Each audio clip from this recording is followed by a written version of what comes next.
Thanks for staying with us here on TVC Breakfast. It's time for us to look at what the papers are reporting. The Nation newspaper is the first having a peek through. World Bank, Nigeria now global reference. Blueprint newspaper. You watch that to critics. Tinubu's foreign trips yielded $50 billion FDI commitments. And then the writer reads, federal government clears 28 new $18.2 billion oil field plans. Nigeria's petroleum story being rewritten. That's according to Henneken Lopobri. The Punch newspaper, electricity subsidy. Federal government to deduct 3.6 trillion naira from federation accounts as federal government begins sharing of past subsidy burden with states. Local governments, 1.2 trillion naira to be deducted yearly. And then the Nigeria News Direct, Judicial Commission alleges 117 billion naira misappropriation under former Governor Tambuwal. And the Platform Times, Rivers, Lagos lead surge in underage alcohol abuse. That's according to NAFDAC. 24% of minors drink alcohol daily. Nationwide survey reviews. Agency blames sachets, small bottles for easy youth access. The Observer Times, Akpabio's masterstroke. How the uncommon transformer stabilized the 10th Senate. This is going to make for an interesting conversation. Etoma. Because inside the Senate, it said inside a robust partnership with the Tinubu administration driving the renewed hope agenda, open door leadership turns critics into collaborators, cementing Senate's unity. Executive experience make Akpabio an effective bridge builder across divides. And this Nigeria, Electoral Act reform, closed door Senate meeting ends in silence. Electronic transmission of results still unresolved. Disagreement over making BVAS failure a criminal offense, and tougher penalties for vote buying divide senators. And last but not least is the Sport and Live.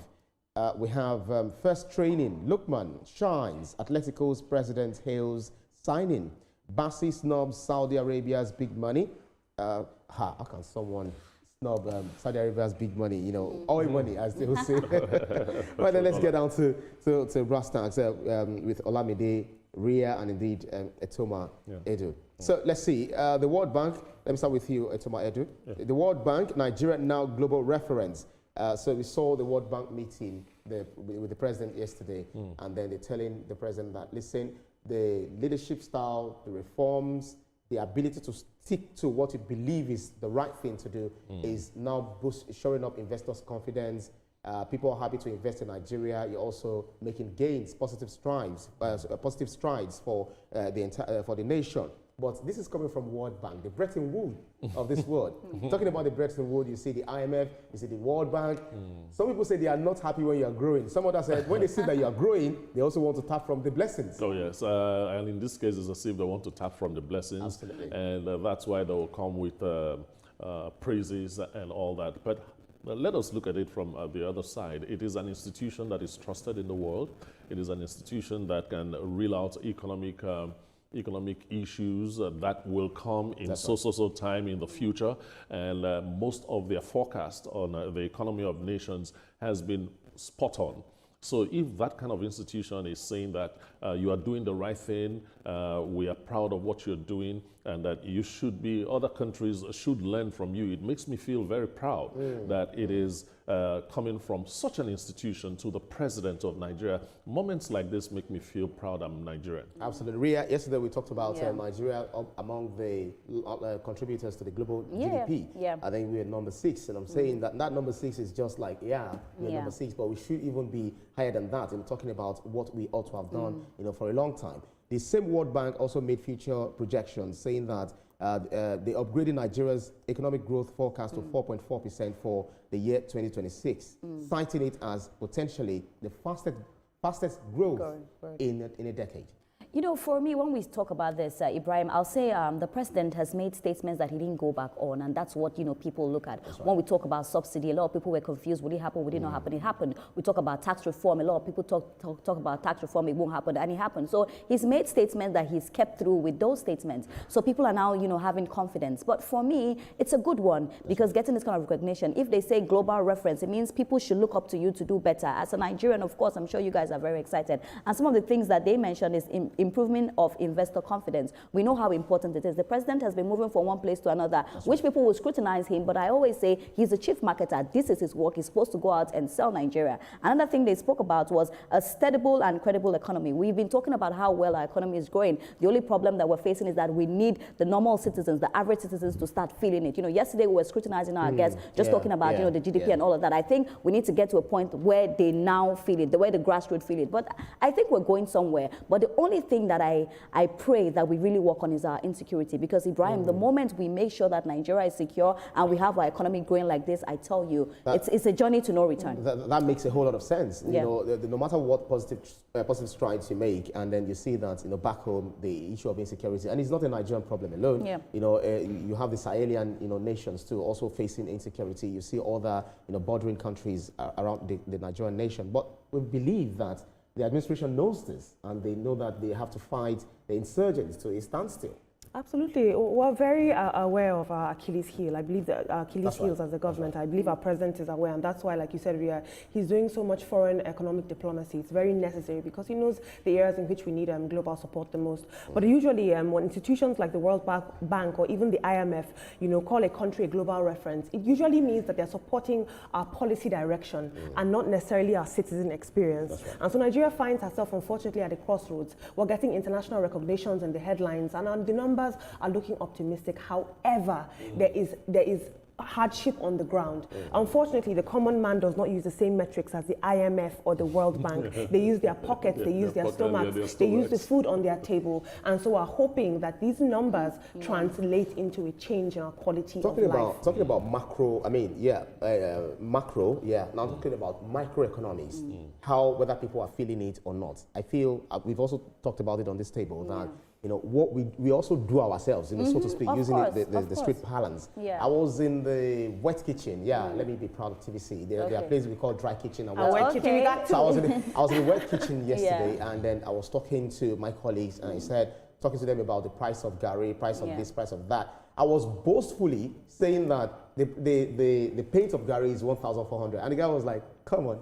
When last did you go to the market? 800 naira. If you go to Ibadan, Bodija, and you know, some other places, I felt ashamed that. So, but the thing is, if we have all the prices coming down, and we still have wraps of eba, wraps of amala, and all of that, even pepper, cooked food, the portion of rice, still very expensive, as though things were expensive. And I tell you something, in as much as oftentimes we say the federal government, I believe that we need to look inward, because at the end of the day, the federal government cannot do it alone. We are Nigeria, we need to work together, collaborate together, and help the federal government. Oftentimes, because we want a lot of gain, we do not think about the common Nigerian. You know, you see like a person that doesn't really have, that is selling apple, I'm using apple for instance, maybe selling apple for about, I don't eat apple, so let's just say 200 naira or 300 naira, when maybe the whole bag is even lesser than that. Why are they doing that? For their personal gains. What does it mean? They don't care about their brother. But if we're not our brother's keeper, but we are now blaming the federal government. So that's inward. That's something we also really need to look into ourselves. Rather than just putting blame games, we're throwing stones, but what about us? Absolutely. Or we're pointing a finger, the remaining finger points back. And you know, price control, you know, mechanism should also come in.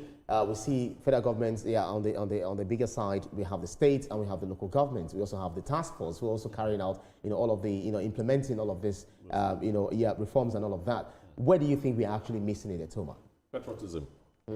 We don't have. I think that's the word. We don't have very patriotic people in Nigeria, unfortunately, and part of it is that we do not cultivate patriotism the way other countries do.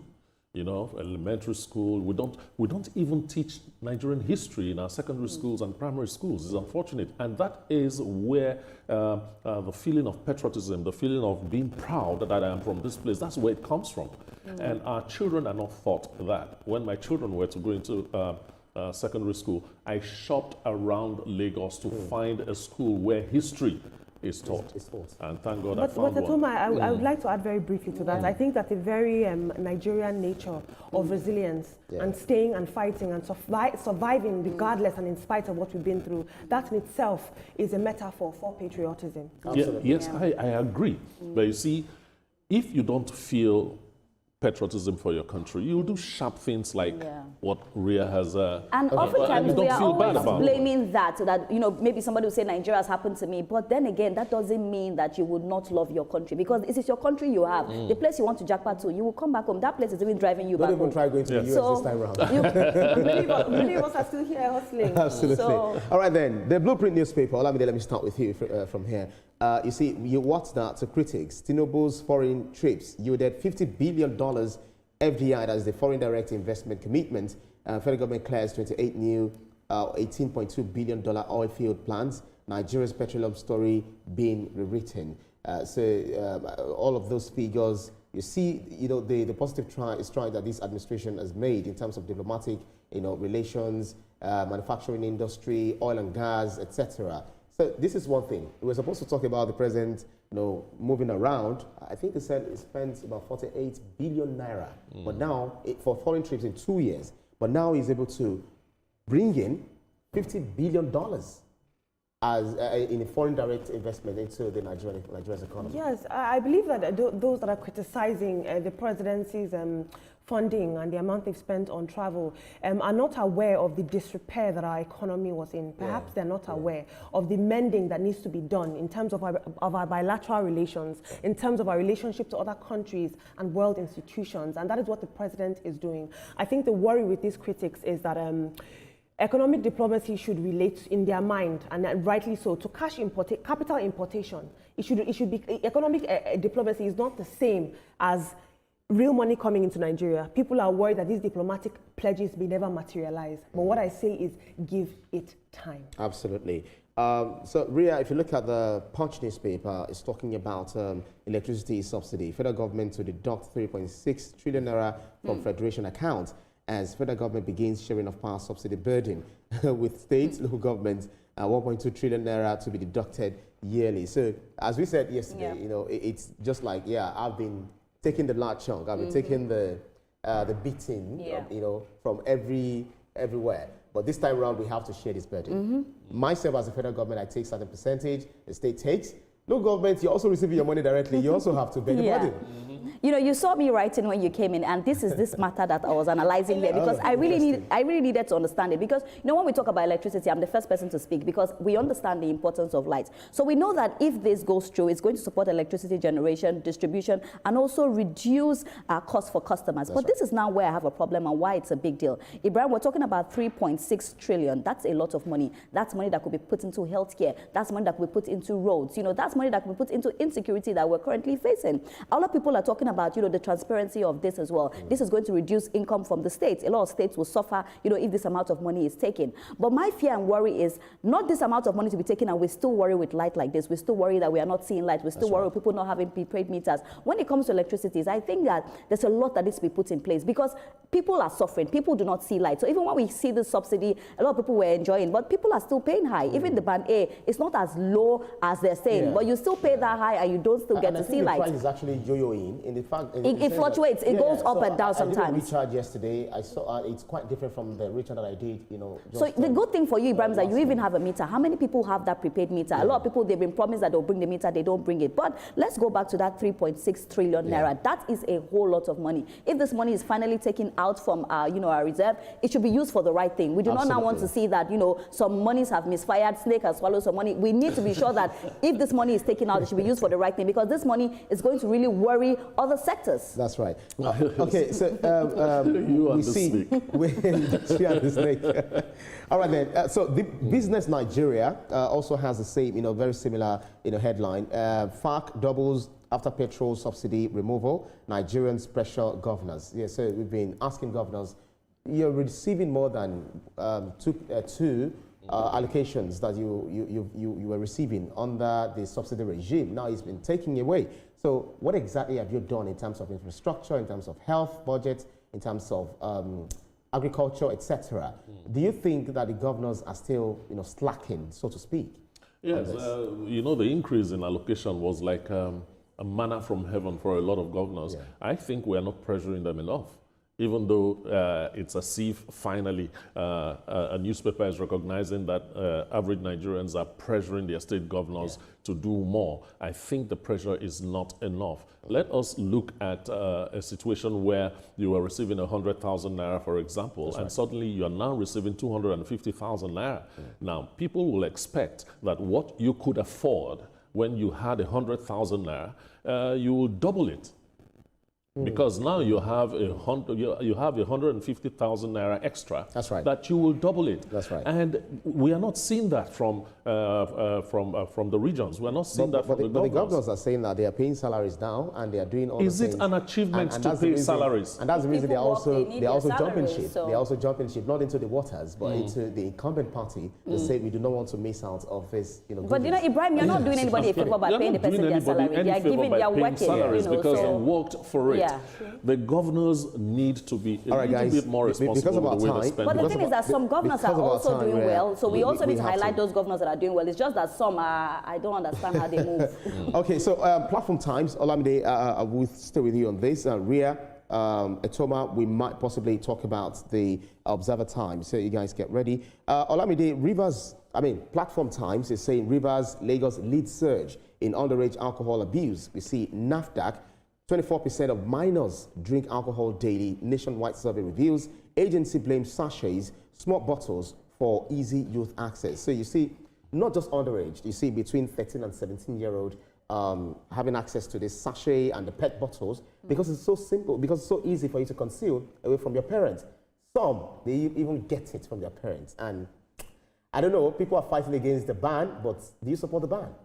I absolutely support the ban. I won't go into the details of why, but this is a very interesting headline because studies worldwide are showing a rapid decline in alcohol abuse and use in Gen Z. Apparently, Gen Zs abroad in the UK and in the global West are consuming less and less alcohol than previous generations. So I ask, what are the cultural, the economic, the social factors in Nigeria, in Rivers State and in Lagos State, according to a NAFDAC, that are making these youth drink and consume so much alcohol? Because that is not the trend worldwide when we look at alcohol use. I will say this though, I have to ask the very poetic question. Nigerian youth, what are you running away from? What are you trying to forget? And remember that your body needs you to take care of it. And later on, there will now be a dent in our healthcare system. We will now be shouting dialysis, this one, that one. Well, these are the issues of today. Say no, kids. Let's move on to the Observer Times. Akpabio's masterstroke, how the uncommon transformer stabilized the 10th Senate. You know, some of the things that this current Senate Assembly. Why are you smiling? Because he's ready for that conversation. So just this 10th Assembly. Systematically pushing into me. This 10th Assembly. Okay, let me come to you, Etoma. Right, so this 10th Assembly, I'm asking you. I'm going to ask you because you know Akpabio from Akwa Ibom. Yeah, that's it's a state of interest, you know, for you. But now he's not. He was the former governor of Akwa Ibom State. He's not the Senate president, you know, of the nation. So in terms of legislative productivity and efficiency, you can give it to him. Over 800 bills, 92 or 96 of them were passed. 52 also got the presidential assent. Collaborative governance in terms of we can't be fighting the executive all the time. Throwing chairs rather in the Senate, inclusive diplomacy and unity, and the fact that he also said we have to ensure institutional reforms, work ethics, not just working Monday to Thursday, we also do Friday and Saturday. But if you look at the 10th Senate, it's been very, very different from the previous Senate, previous assembly that we've had back in the day. Yes, Akpabio was very smart, you know, from the very beginning. You know, he realized that I come from a minority state. And if I am saddled with the responsibility of an institution like the Senate, I have to be smart about the way I manage the Senate. First thing he did was open his doors, made everybody, he made himself accessible. That's right. He sort of sieved information that came from every quarter and now recognize that if it is from this quarter, it might be serious. If it's from that quarter, it might not be serious. And it has worked for him. Why I smiled earlier on was the word uncommon. He has always used uncommon. He's an uncommon governor, he's an uncommon this, and now he's an uncommon Senate president. I must give him kudos for what he has done so far in the Senate.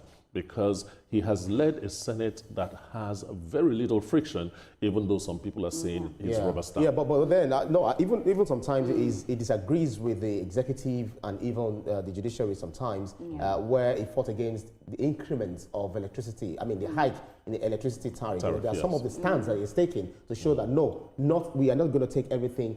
And just recently he also spoke about antivenom as well, that we need more of that in our hospitals. Yeah, so you can see that he's up to his game on that. But everybody will have their bad sides. I always say nobody is perfect. We can't sit on TV and say he's a perfect man. He has his shortcomings, but the good thing is that your good side should be way better than your shine bad brighter. side. But he's a good man. I wouldn't say he's a perfect person. He dropped his fight against Natasha, at least. Yeah, but even at that, we can't say he's perfect. It's not about being good, it's about putting good policy. We must go, guys.